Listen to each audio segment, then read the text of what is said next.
Hello, Linus. Welcome to our channel. Thank you for having me. Thank you very much.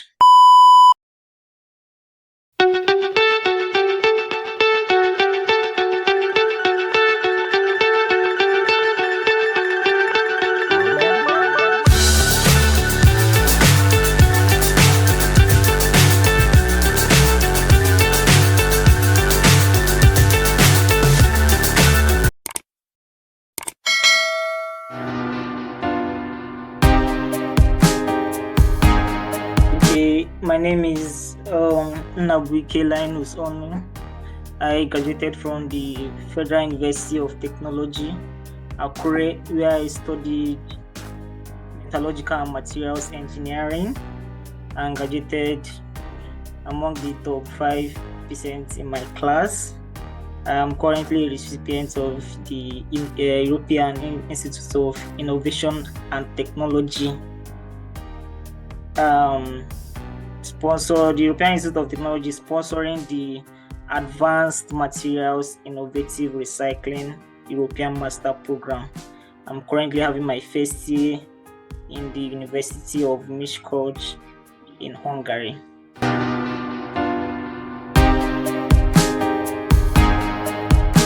Okay, I found out about the EIT program. EIT is the European Institute of Innovation and Technology. I found out about the program from the website. Yeah, I searched about the EIT where I saw the programs they sponsor. EIT is more like the Erasmus Mundus Scholarship. They sponsor different European master programs, including the Army program, the Army's program. Those are the short forms, though. The Siren program. So I went to their website and I looked through these programs and I tried to find out the one that suits my research and academic background. Yeah, and I applied for that.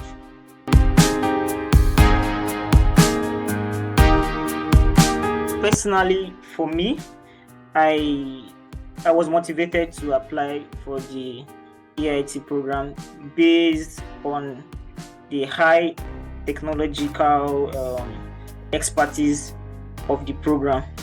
You understand? So it's basically to enhance my academic skills and at the same time industrial skills, because the EIT program focus majorly on industrial based teachings. Yeah.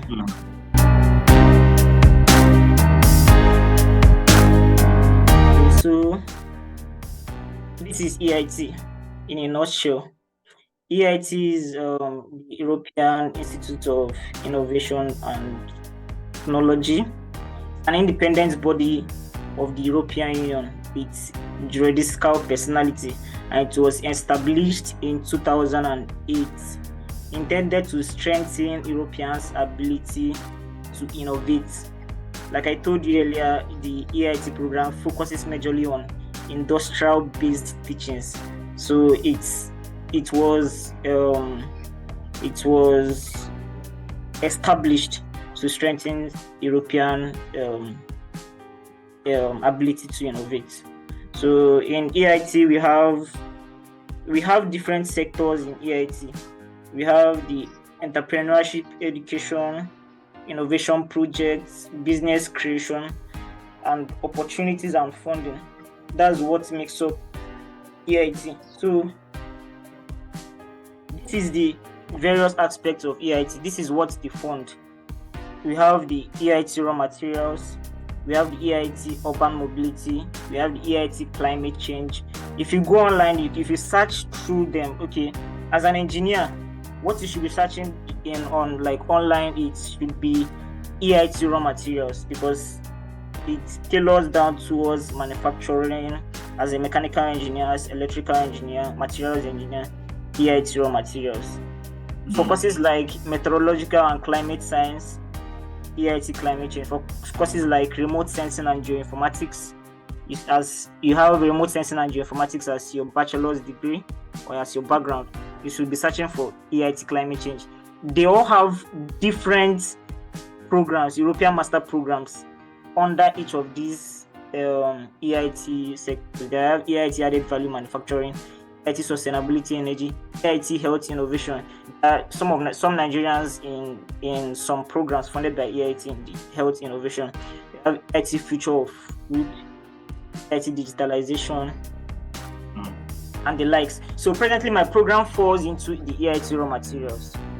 Okay. Yes, so they have, I think, 6 programs in the EIT raw materials. We have the AMI Advanced Materials Innovative Recycling European Master Program. We have the AMI's, I think, Advanced Materials Innovation for Sustainability. Is an European Master Program funded by the EIT. They have Siren about sustainability also in materials. So these are these. Like I said earlier, my program falls into EIT raw materials. So they fund all this.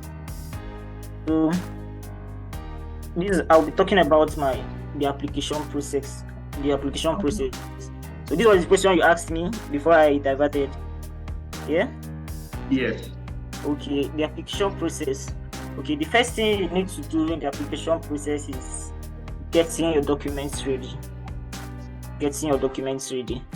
And the documents needed, I listed it in chronological order, like in order of high importance per se. Okay, your BSc certificate should be the first one, translated in English. As if your BSc was in French and you want to have your master's in English, you have to translate your BSc to English. Yes, but if you are taught in English and your BSc was translated in English or printed with English letters, you would have to leave it like that. So, and the next important document is your CV, your resume. You should have a very strong and well packaged or well detailed CV written in English, because this is an English taught master program. So the next part of it is the motivation letter. You should be able to tailor what motivates you to apply for the program, your academic background, your research interests. In the motivation letter, you should be able to identify your study tracks. In EIT master programs, just like Erasmus, each of the programs have study tracks. Okay. Yes, it's more like your research interest. Like in my program, the Advanced Materials Innovative Recycling, we have 6 study tracks in it. And those study tracks will determine the country you want to study. And those study tracks should be selected based on your academic background. So, and each student, you have to select, for my program, like each program has different, how would I put it? Has different organization, like in application, but it's still the same thing. Like some programs you might just be permitted to select just one study track. So for my program, we have 6 study tracks, and each candidate will be opportune to select 2 study tracks. The study tracks in my program is polymer and composite recycling. We have materials design for recycling. We have materials recycling for construction, and we have materials recycling for energy application, and like that. So I selected materials polymer and composite recycling for my first year because I have a strong academic background in polymer and composite recycling. I don't know if we understand. Okay, imagine. Okay, thank you very much. Imagine you studied. Okay, let me use materials engineering or metallurgical materials engineering because that's my background in my bachelor's. So imagine you studied materials engineering and your final year thesis you worked on something related to, you worked on developing metal or aluminum alloy material. Yeah, you developed aluminum alloy material in your bachelor's thesis, and you're coming in your application or your motivation letter, you're identifying that you want to study polymer composites materials recycling or materials production of polymer materials in for your study track. You might not get it. Yes, because there should be study tracks related to metals or alloy recycling or production. So you can't leave what you have, like where you have a strong background, and trying to select another study track you have a less experienced background. Okay. Yes, I did my undergraduate thesis in, I developed polymer materials for development of biomedical implants. Yes, and I also had one or two academic experience, research experience in plastic recycling. So that was why I had to choose that study track, because I have an experienced background, a strong background. My second study track is based on materials recycling for construction application. That's the second study track I chose. Why? Because I had an internship, a graduate internship after my bachelor's. I interned in a recycling company, and in that recycling industry, what we are producing construction materials. So you see, I didn't do that in school, but I have a track record. Yes, a track record, a background in material recycling for construction. So that's it. So you have to pay attention on your background, academic, research, or industrial background, in order to select your study tracks. This would give you a high chance of being selected in the scholarship. So also in your motivation letter, you should include all your leadership activities, all your volunteering activities, all your research experience, all your extracurricular activities in school.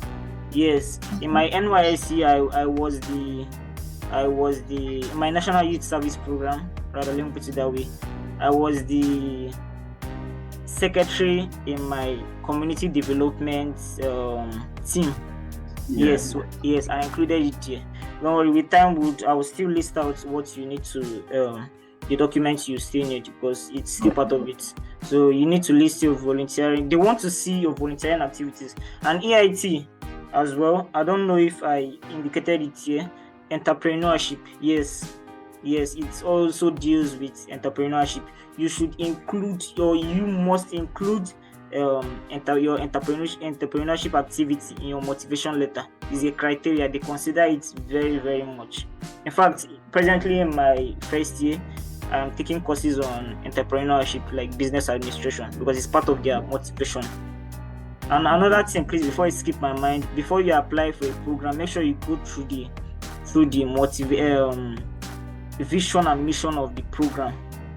Yes, each program has different program vision, program mission, but EIT in general has their own program. But before EIT fund you, they will definitely work hand in hand with the vision and mission of your desired program. So you should go through the vision and mission of the program. Make sure you tailor your motivation letter towards that. So there are still things that you need to checklist in writing your motivation letter. You should make sure you include your undergraduate thesis there. Yes, in your motivation letter. You should make sure you include all the internships you've done in your motivation letter. If you have publications, make sure you include it. Then, if you have how would I put it down? If you're setting that so and so lecturers would be your recommenders in your application, you should try to include them or include the work you did with them in your motivation letter as well, since they will be helping you with your recommendation letter, or since they are your recommenders. Try to mention the works you have done with them in your motivation letter. Okay. Yeah, because while writing my motivation letter, I mentioned that I worked with my supervisor. I mentioned that I worked with my second recommender while he was doing his PhD. Yes, because he was not my supervisor, he didn't teach me, but he's a lecturer in another university. So I mentioned that I worked with him when he was having his PhD and stuff like that. Mention entrepreneurship. If you have a business, any business that is, as long as you are applying for the EIT labeled program, you should make sure you include one or two entrepreneurship skill that you have. Let's say you own any business at all. Yes, make sure you include it. It's one of the things the checklist is one of their mission. Yes, to groom engineers as entrepreneurs. Yes. So another document you need is your complete transcripts translated in English. Another document is your international passport and a passport photograph. Another document is your English proficiency certificate. You can write the IELTS, the TOEFL, but here in Europe they prefer more of the IELTS. So, but I didn't write the IELTS. Like here, I indicated English proficiency certificate /letter. So I submitted the English proficiency letter from my university. I went to my university. Okay, I wrote a letter to the Dean of Student Affairs. I don't know how they do it in other schools. Okay, I want to apply for so and so master program. I need the letter indicating that I was taught with English in this school. So they will write it. They just address the letter to the program, indicating that your bachelor's was taught in English. That's all. So you don't really need to write the IELTS as long as maybe you're a Nigerian, you're a Canadian. Yes, as long as your bachelor was taught in English, you should submit the English proficiency letter. So strong recommendation letter. Yes, I indicated strong because not all recommendation letters would stand out. Yes, you should try to definitely get a recommendation letter. If your first recommendation letter should be from the supervisor of your bachelor's thesis. The recommendation letters being strong, it means that the recommender should indicate your strengths academically, your volunteering activities, your entrepreneurship activities should be included in the recommendation letter, your publications if you have any, your internships if you have any. Yes, and you should try to inform your recommenders. That depends on how close you are with your recommenders. You should try to talk to them that they should include some of the things you included in your motivation letter in your recommendation letter. Okay, my supervisor was my recommender, one of my recommender. Okay, he included in my recommendation letter. Though you're not meant to see whatever they wrote, because the program would send a link to your recommenders, directly to your recommenders. Then the recommenders will send the recommendation letter to them. So you don't have any chance to see what they've written for you, except your clues. So I wrote in my motivation letter that I volunteered in the advanced polymer laboratory in my school, and my first recommender was my supervisor. He included it there that I volunteered in the advanced polymer laboratory in my school. I don't know if you understand. So yeah. Imagine your motivation letter and your recommendation letters are correlating. It would make it stand out. Okay. It would make it stand. Imagine your recommender is writing that, okay, in your 200 level, you owned a business or so and so business, or is mentioning that okay, you're not just an academic person, that you're an entrepreneur and you have industrial based experiences. He mentions that okay, you interned in so and so company for your industrial training, your 6 months industrial training. So your recommender should be able to highlight some key experiences from your background. So that's all. So if you have academic publications, yes, it's a big boost for you. It will be a mandatory. The academic no, it's not mandatory. Like you see, I didn't include it in the top documents required. So, but if you have, though, it's a big boost. Those some people here, just a few got without having publication, but you should identify your strengths and weaknesses while making applications. Okay, I didn't graduate with a first class, but I was able to make a couple of publications for myself, and I was able to prepare a strong recommendation letter. I was able to prepare a strong motivation letter, and I was able to show that I have high entrepreneurship skills. It's not as if a lot of first class didn't apply for the program, but there are checklists. Yes, for the EIT program, they don't really rate the first class per se as their major criteria. You understand? Okay. There are still a lot of things that could earn you points, that will earn you a lot of points, because you'll be graded with these points and weighed with other applicants. So if you have academic publications, and your publications should be in line with the program you're applying for. It should be in line with the program you're applying for. So you have residency certificates. Residency certificate is a certificate you get from a law court stating that you're a Nigerian and you reside in Nigeria or you reside in your country, and stamped. That's all. So work certificate is another important document. So it validates whatever you've written in your motivation letter. Yes, it validates whatever you wrote in your motivation letter. I interned as a graduate in a materials recycling firm, in a metal recycling firm to be specific. When I was applying for the program, I went to the HR. I told her that I need a work certificate for my application. Yes, the certificate will be with the letterhead. It will be stated that you a graduate intern there and you worked from so and so. I submitted my National Youth Service Program certificate. Yes, because I stated in my motivation letter that I volunteered as the secretary of my community development group.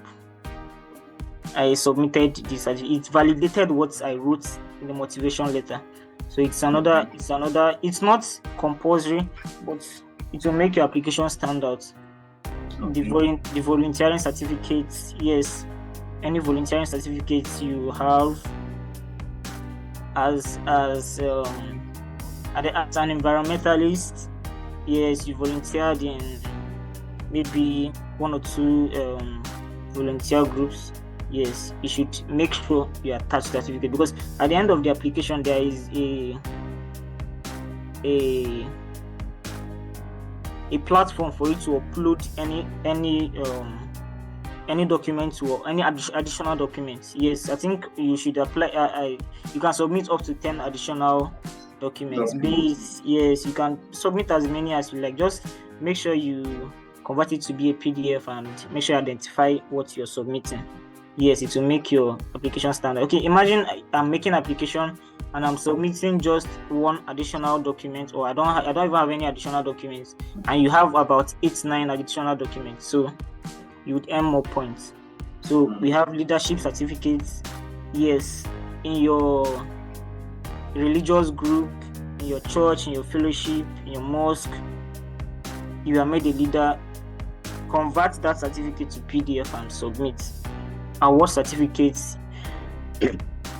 Yes, okay, in leadership certificates rather, in my department I was the treasurer in my department student union. I converted the certificate, excuse me, and I submitted it. Award certificates, yes, you can convert the certificates to PDF and submit. So, okay, thank you very much. So the second process is the screening examination. Though you can start your application without doing the screening examination, but you can't complete your application without the screening examination.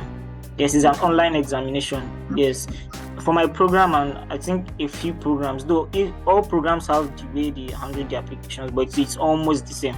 Some program might not have the screening examination, but they would put higher points in their interview, which is last. So you understand, they might put higher points in motivation letter, and since there is no screening examination, but most of the programs have screening examination. Like my program, the screening examination is an online examination, is an open test. Yes, it's an open test. You can do it on your laptop. It's not camera sensitive or video sensitive. It's just, but the questions, imagine somebody's giving you an open test, you should know how difficult it would be. Yes, and before your application would be screened, you have to have a minimum point. You have to earn some points in the screening examination before your program will proceed. Your application will proceed to the application screening phase. So I think in my program it was 16 questions for the screening examinations, and you must have up to 10 out of 16. So you should make sure you prepare for the test. You should prepare for the test. So I don't know if I'm meant to say this here, but you can create a dummy account. If you're new to the system, you can create a dummy account and try this test. Like maybe use another email. You can try the test and see how the test look like. See the kind of questions you were expecting. That's what I did. So yes, and the questions will come in line with your program. Okay. Chemistry. My program is majorly chemistry, physics, and mathematics. So it was A-level, it was high-level questions on chemistry, calculations, physics calculations, mathematics. Yeah, I made up those 16 questions. So after that, you can as well upload your documents, complete your application, but you can't submit your application without running the screening exam. So after running the screening examination, you submit your online application. You submit. Okay. So and for you to complete the online application, you have to fill in the recommenders information, their email, their names, and I think their phone numbers as well.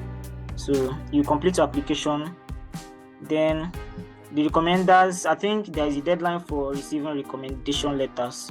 So you have to inform your recommenders beforehand.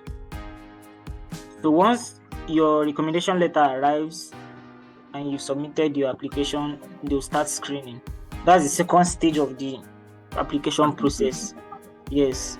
So after that, they would select I think maybe some application will be like they will be receiving like 900 applications, but for the final stage interview, they select about 40 candidates. Yes, from all countries or from all countries. From all countries, they select about. It doesn't exceed 40. Yeah. Because the maximum number they receive for each program is no more than 25. Okay. Yeah. Yes, but for mine we are just 21. For this year, for my program is just 21. So they select about 40 candidates.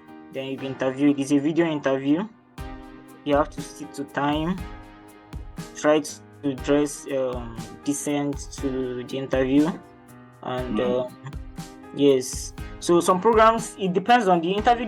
Depends on some programs. Some programs would want to test your academic knowledge. They will display questions for you on the screen. English questions. Mathematics questions, chemistry questions, physics questions on the screen, and you solve. Okay. Yes, and they ask you your motivations. It's basically what you wrote in your motivation letter. They ask you your motivations. They ask you a series of questions. Why did you? What are your future plans? Yeah, you should include that in your motivation letter. What are your future plans? Do you plan on going to the industry? Do you plan on going ahead to get a PhD? Yes, it should be included in your motivation letter. So basically, preparing for the interview is you're basically rehearsing your motivation letter. Yeah. And lastly, before I forget, please, your motivation letter should be reviewed. It shouldn't be something that you should rush. Calm down, take a lot of time. In fact, once the application is open it is open for application, just start writing your recommendation letter. Your motivation letter. You can use a month, you can use 6 weeks to write. After writing, make sure you send it out for review, send it out to friends, send it out to your mentors, send it out to let people review your recommendation, your motivation letter rather. So can we get? Is it possible to get a sample of the motivation letter? Yes. Maybe you can share it with us later. Okay, I can share it later. I can share a sample of a strong recommendation letter as well. I can share a sample of how just work any private information. How the work certificate should look like. Yes. And then the CV too. Yes, okay. This is because we use Europa CV for it. We use strictly the Europa CV. The Europa CV. So then for the interview, you should know your future plans, your motivation, your backgrounds. You should be able to know your study tracks anytime, any day, because you'll be asked your study track. What is your motivation on selecting this study track, and the countries that is handling your study track. Like my first study track is polymer and composite recycling.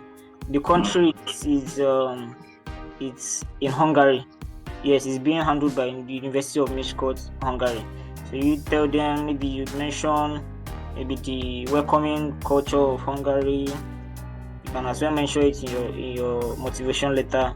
Yes, maybe in your interview you should be able to tell them that, okay, this is why you selected the University of Miskolc. Aside it being the host for your study track, you should be able to tell them why you selected the Polytechnic University of Madrid. And you can mention the diverse race in Spain or likes. Yes. So that is that for the and for the interview. You should be yourself. Don't try to panic. It's more like a conversation though. It's more like a conversation. So you'll be able to be open-minded and don't try to cram anything. Just flow. Yeah. What do I have here on my slide?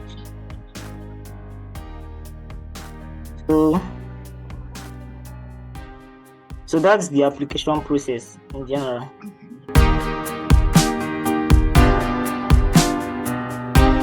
It depends on the program. Like I said, you should go online. Look for the program that suits your bachelor's background. Okay. From there, in the program site, it will take you to when the EIT application opens. I think my program is opened in February. It's open in February this year and it's closed in March. Yes. Okay. It's basically just 1 month. Okay. Each program, some programs might have their own open in November and close in January. Some might open in December, close in February. Some might open in January, close in March. Like, it all depends on the program.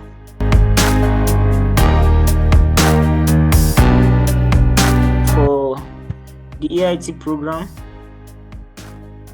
as a present scholar of the EIT and beneficiary of the EIT program, I would advise any prospective applicants.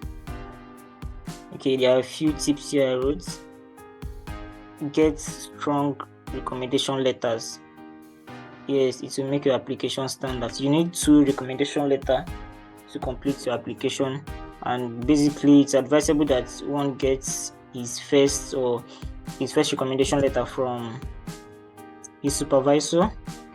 Yes, so you can get your second recommendation letter from your work, your direct boss at work, if you're working in line with the program or your academic background, or maybe you're interning in like, okay, for me, my program is related to recycling. Maybe I'm interning in the recycling firm. I can get my second recommendation letter from my boss at work. It should just carry, the recommendation letter should carry the letterhead of the company, and it should be sent from the professional email of the company. You shouldn't use a normal home email address. You should use a professional email address. If not, it wouldn't earn you points. So if you want to use an industrial-based recommender, you should make sure that you use this professional email address. So take enough time to write and review your motivation letter. Not just write. Take enough time to review your recommendation letter. While reviewing, you definitely see mistakes. The more you review, the more you see mistakes. The more you review, the more you remove things, the more you add.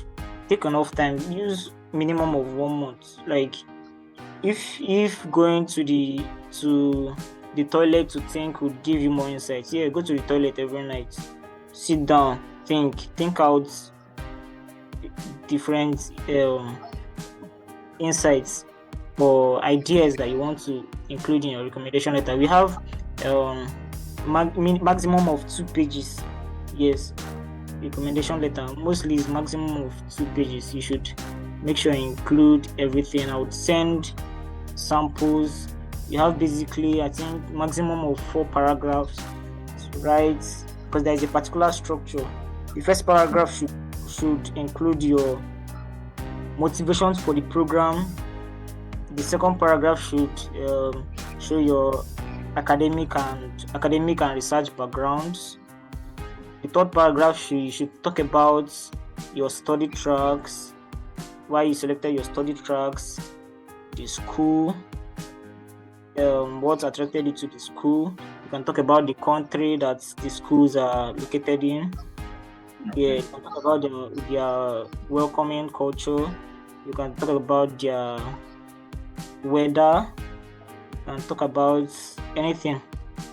Then the final paragraph, that's the fourth paragraph, should be about your future plans, your short-term goals, your long-term goals, what you plan to use your certificate to do, what you plan to do, via entrepreneurship, since you're applying to the EIT, what you plan to do via entrepreneurship and all. Yeah, so the third one, your diversification should be limited. Yes, so some of us, we study some courses that we cannot really get opportunities to study abroad with masters. Like, there are limited scholarships in some courses per se. So if you're trying to diversify, you should not really diversify in full time. Okay, even if you want to diversify, just make sure you have sufficient background to support your application, or sufficient information to support your application. So that's what I mean there. Have a very strong CV. Yes. The CV should be in Europass format, and it should be packaged well. You should list all your awards, your bachelor's thesis. It's an academic CV, so you have to include everything that concerns your academics. You should include all your internships, your volunteering activities should be included there. I think is maximum of 2 pages for your CV as well. Okay. Yes, in Europass format. To submit all leadership work, volunteering, and award certificates. If you have volunteering certificates, submit. Yes, I think during my national youth service program, I joined the band group. So before I left, I made sure they designed a certificate per se. They designed something fancy for me, and they sent it, and I converted it to PDF, and I added it to my application while making my application. Submit all publications, all academic publications if you have some. If you don't have some, you can write publications. There are a lot of free journal platforms you can publish. Yes, there are some that might not really stress you per se in reviewing, like some of the Indian journals. Yes, you can write, they will make a few reviews, and it's free. You can publish for free there. Yes, even if it's just one publication you have, yes, it will make you stand out. Yeah. Then prepare well for your interview. I've said all I have to say about the interview. Yes, make sure you dress decent yourself. Make sure, like, you're trying to convince them. You're trying to convince them about what you wrote in basically your motivation letter, because you're just like having an oral presentation on what you wrote in your motivation letter. Yes, so you have to know your motivations. When you be asked what is your motivation, you don't have to think about it. You're asked to, okay, can you tell us about yourself? You just have to be concise, know what you're saying. You don't need to start thinking about you identifying yourself, about telling them about yourself.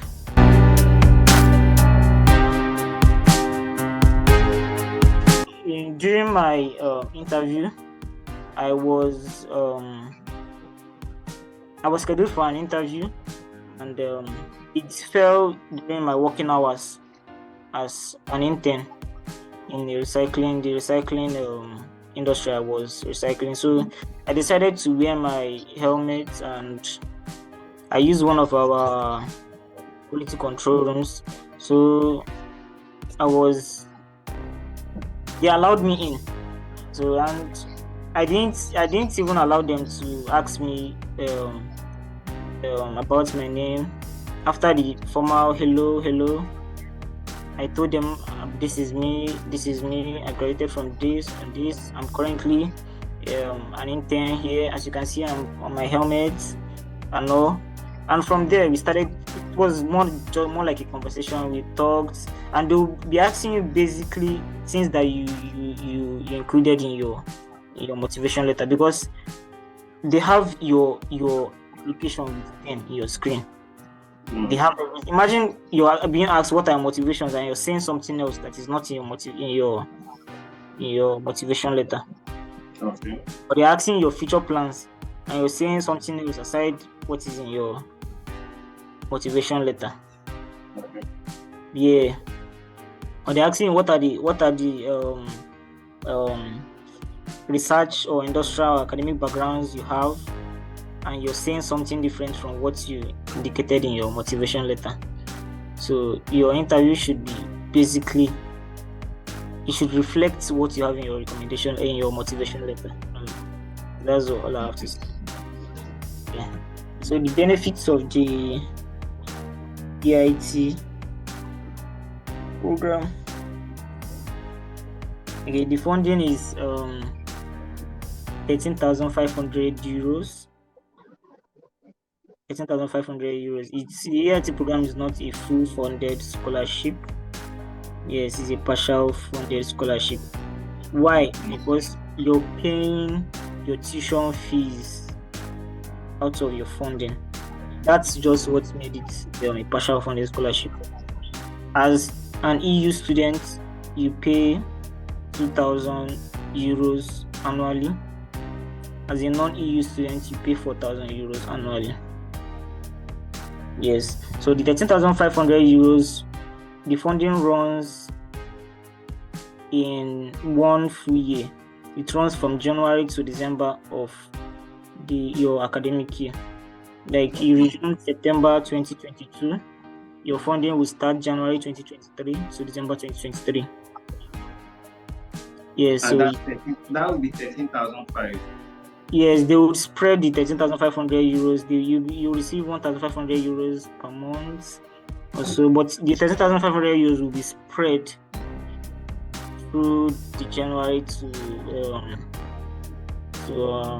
December. Yeah. So the scholarship, the funding might not be really enticing, but the benefits are definitely really worth it. Some of the benefits, yes. The benefits, you would receive double degree certificates. Yes, for my program, I think most of the programs have same for this certificate. Yes, most of the programs are sponsored by the EIT. Majorly double degree certificates, double degree masters rather. Since I'm studying a particular study track in University of Miskolc, Hungary, and I'm having another study track totally different from what I'm studying in Hungary, in Polytechnic University of Madrid. So it's a double degree master. The University of Miskolc would give me their master certificates. The Polytechnic University of Madrid would offer me their master certificate as well. And you're getting certification from the EIT. Included there, it's your third certificate. It's a master certificate as well. You're getting your third certification from the EIT. It's a 2-year master program, don't forget. So another benefit, you be registered as a full-time member of the EIT network. Yeah, you register from the EIT network. Here you'll be able to work with the partner companies of EIT. They have a lot of partner companies, a lot. EIT is an industrial-based network. So you have the chance to work or intern in their partner companies. So you have the opportunity to enjoy European mobility by studying in 2 countries and interning in any of the, I think, EU country of your choice. Yes, you have the opportunity to intern in Austria, Germany, any European country of your choice. Because there's a 2-year master program. The 3rd semester is taught, but your 4th semester is an internship program. Yes, for my program, the 4th semester is full-time internship, and that internship is in any European country of your choice. Yeah. So an opportunity to intern with partner companies and industrial-based teaching. Yes, most of the this is taught by industrial-based lecturers. Most lecturers here are those that have high academic and industrial-based background. Yes. So you have the opportunity to attend summer schools. The summer school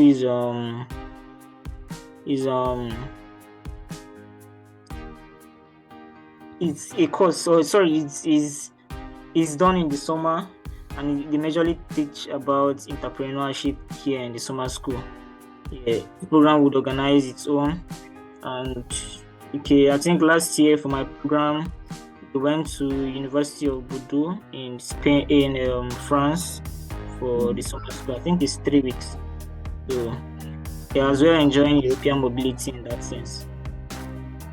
So you have the opportunity to study tours, in conferences, depends on where it is hosted. If it is hosted in Austria and you're in Hungary, yes, they would mobilize to go to Austria for the study. Yes, you'll be visiting industries and all. Yeah, entrepreneurship courses and boot camps. Yeah, you learn about entrepreneurship. Like I said earlier, it's part of the motivation of EIT. It's part of the vision and mission of EIT. Raising entrepreneurs, engineers that are entrepreneurs. Yeah. So you have EIT innovation support. It is EIT innovation support is more like how would I put it? No, it's more like an avenue, yes, to showcase your entrepreneurship idea, and if it is okay with them, yes, if you're able to convince them, yes, you'll be supported financially. Yes, if you have an idea to start up a recycling firm, that's for me. Yes, if you're able to make a very nice presentation, they will fund you after your masters. They will fund you. The partnership companies would fund you to start up this company. Okay, you're studying sustainability for energy applications, and you have an idea on how to start up an industry that will produce sustainable materials or sustainable energy industry. Yes, they would fund you. Opportunity to work with Erasmus Mundus joint master students. Yes, because most of the EIT labeled programs are also funded by the Erasmus Mundus scholarship as well. So you're able to work. You have the opportunity to work with their students.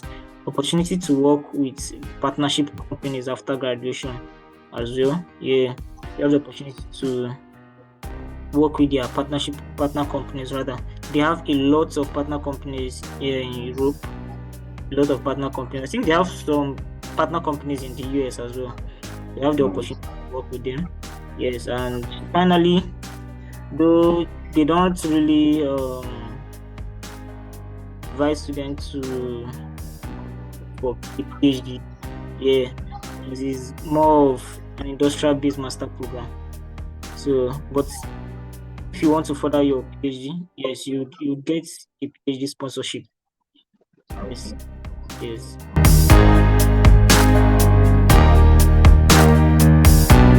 In an academic year, you're paying 4,000 euro.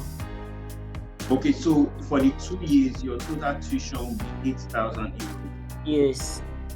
So the 13,000, the other 8,000, my calculation, you have 5,500 extra. Yes. So what does that cover for? So that's the 5,500. It all depends on how you want to spend it. It's not being tracked. You can spend it for your living costs. You can spend it for your travel allowance, your mobility costs. Maybe you're having your first year in Hungary and you're having your second year in Germany. Yeah, or you're having your second year in Lisbon. You're having your second Liege in Belgium. Yes, you can use that for your travel. Okay. You can use that for you. It's not being tracked. So the most important thing is that the EIT will cover your tuition. So probably what you're now covering for is your living cost. Yes. Okay, I get it now. Yes. Okay, thank you for that clarification.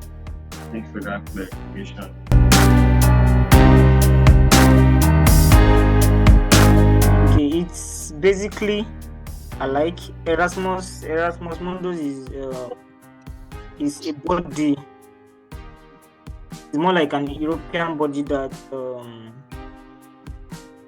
fund programs, that fund European master programs. Now in Europe, there are programs, there are master programs, different European master programs in different fields. I don't know if you get me. So Erasmus, every year they select programs to fund students all over the world to come and study. And it's more like a contract. Like for my program, Erasmus Mundus, they have a contract to fund students to study from, I think, 2019, and the contract ends in 2024. So if the contract ends in 2024, if Erasmus Mundus decides not to fund students to study the program again, it wouldn't appear in Erasmus Mundus site at all. Okay.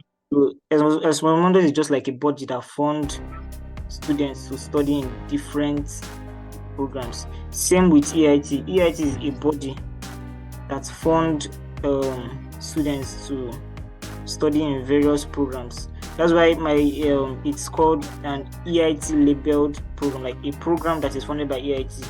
It's called an EIT labeled program. There are a lot of programs that you don't fund. There are a lot of European master programs in Europe that EIT doesn't fund, and it's more like a contract. If the contract EIT has with funding students in AMI program, if it ends and they don't see it fit to fund, it won't be a labeled program. I think my program was EIT labeled in 2018. So yeah, and I think they've been renewing. So it's more or less the same, but different bodies. You understand? There are a lot of programs that Erasmus Mundus is funding that EIT is not funding. Okay. There are programs that EIT is funding that Erasmus is not funding. I think the AMIS program, I think Advanced Materials for Innovation and Sustainability. I think the contract it has with Erasmus Mundus has elapsed. Okay. But it is still EIT labeled. The AMIS program is still EIT labeled. So these are just both bodies. So some people might interchange. Some people might be like, okay, I know AMI, but like my program is AMIR. AMIR. It's presently funded by the EIT and also funded by Erasmus. Okay. As well. Yeah. So the AMIS program, AMIS, I think as of 2 years ago, both Erasmus and EIT are funding it at the same time. But if you have an Erasmus scholarship, you can't receive an EIT. Oh, really? Yes. If you have Erasmus, you cannot receive an EIT. And most times Erasmus have the first call. Erasmus scholarship comes first because they allow their application to finish, elapse. Then EIT takes over. Okay, EIT application is opening so and so date. Yeah. And there are benefits that EIT has that Erasmus would not have. As an EIT scholar, you'll be added to their EIT network. Yes, but an Erasmus Mundus scholar will be added to their own Erasmus Mundus community. Yes.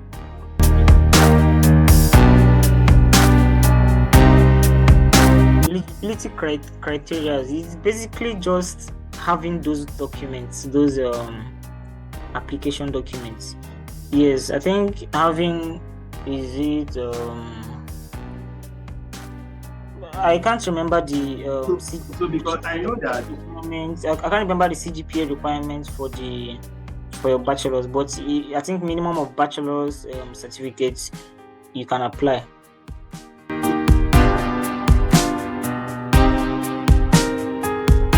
You're not necessary to have a particular like bachelor's background. Like for my program is Advanced Materials Innovative Recycling. It sounds material science and engineering, metallurgical materials science. But here we are 15, and none of us have the same bachelor's background. None of us. Metallurgical materials engineering bachelor's background. We have polymer engineering, we have textile engineering, we have industrial chemistry, we have chemistry, we have material science and engineering background, we have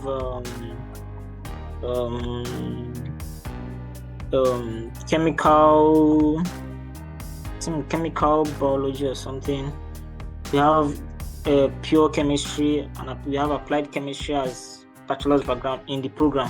None of us has the same background, so I can't tell you, okay, you must have this particular background, but just make sure that your academic background is in line with the program.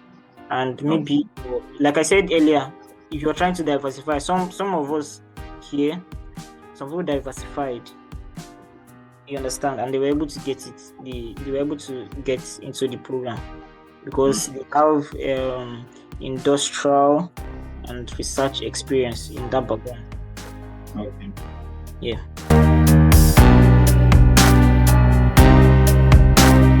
Okay, thank you for that question. Well, here in Europe, they make things easy for students. So after I got the acceptance mail, okay, congratulations, we are pleased to inform you that you've been selected for the EIT program. You'll be asked to accept the scholarship within, I think, a week. Within 7 days, you have to accept. So if you're not online or so, and the 7 days elapse, I think, because they have reserve lists. So if you don't accept the scholarship, they would give it to someone from the reserve list. So the first thing you need to do is to stay online, check your mail, refresh your mail, check your spam, yes, to accept the scholarship.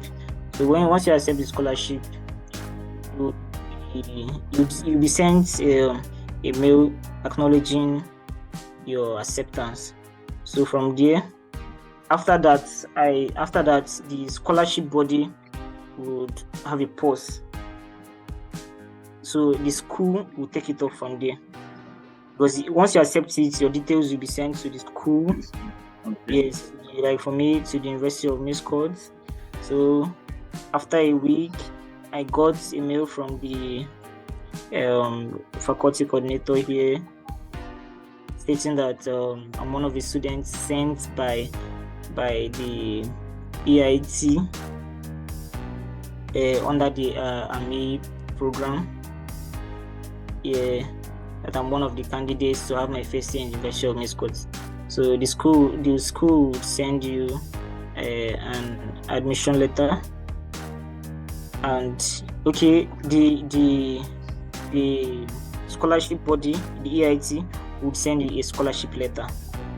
Yes. While once they acknowledge that you have accepted the scholarship, they will send you an acknowledgement letter.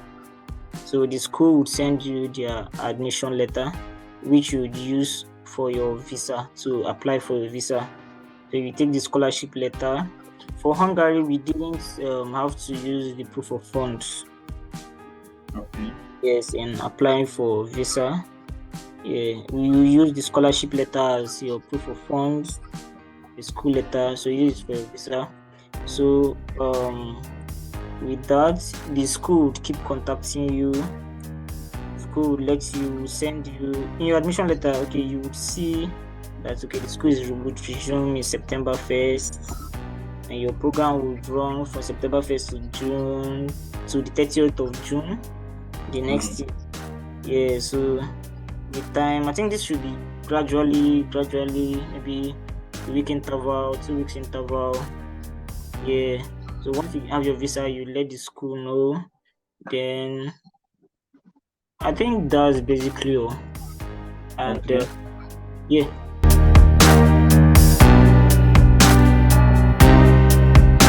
Okay, it's like, before I would say anything, it all depends on your school. Okay. And it all depends on the country. Yes, but for Hungary, the process, getting your visa, getting to school, is a little easy compared to countries like France and Poland and Portugal. Yeah, you should know too. So once you get your visa, you would send it to the school. You send a mail to the faculty coordinator, letting the faculty coordinator know that, okay, I've received my visa, and I'll be resuming so and so day. And before that, the school sends there's what we call the mentor system here. Okay. So the school assigns 2 mentors for each student. Yeah, 1 Hungarian mentor and 1 international student mentor. So they will walk you through the through coming to Hungary, through arriving Mishkot, and they would help you as well with your registrations because they don't speak English here. Okay. Yes, and you don't need a residence permit coming to Hungary. You just need a visa. Okay. Yeah, so you would get your residence permit here in Hungary. So the mentors would help you with arriving your school. Maybe they'll pick you up from the airport. They will take you to school. They'll help you getting a SIM card. They'll show you the faculty office and all. Like basically, the registration is not really stressful. You don't really need much.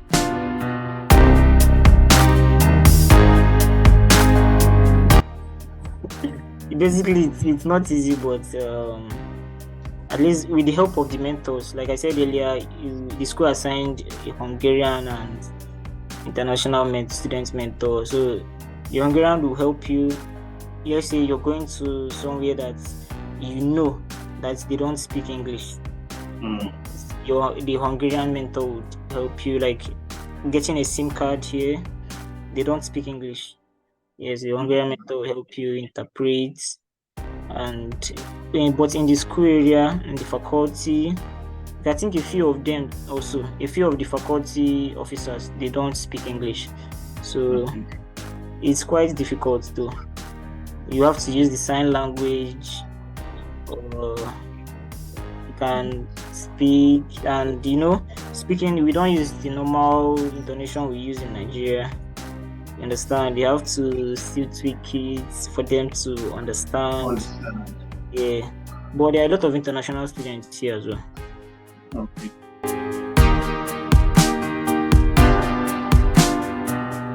Okay, for students prospective students that want to apply, I would say keep building your profile. Keep building your profile. Try to know what would make your application stand out. Improve on your profile. You can't say, okay, I graduated with first class and I want to apply for EIT. Just relax. You're not connecting with your lecturers in line with getting recommendation letters. You're not maybe writing, not making an effort writing an academic publication, or you're not maybe interning in anywhere in line with your program, or in line with EIT now, in line with your program, or you're not making any volunteering activity in line with the program you want to apply. So with your first class alone, you can't get, not assured. With your first class alone is not assured. Most of the Nigerians getting into the EIT programs, they're basically not first class graduates. Yes, they're basically not first class students, but they're people who have over time built their profile very strong, made their CV stand out. So that's the advice I would give. Keep building your profile. So for my fellow EIT students, let's keep putting in the work. Yeah.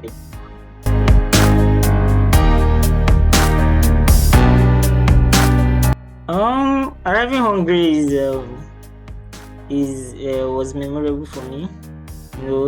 Coming to a place that maybe around, you look around, you're walking for like 10 minutes, you're the only black guy around. You understand? I don't know. I just find it memorable for me as per se. Yeah, but presently we've not really gone to visit. We've not had study tours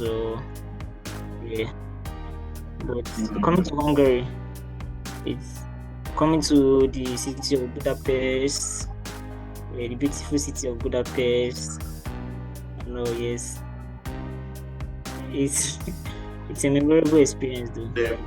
Thank you so much for taking out time to have this session with us and sharing your knowledge. I wish you all the best in your scholarship, both now that you're in Hungary and maybe next year when you'll be in Madrid. All the best. Congrats once again. Thank you very much. Awesome.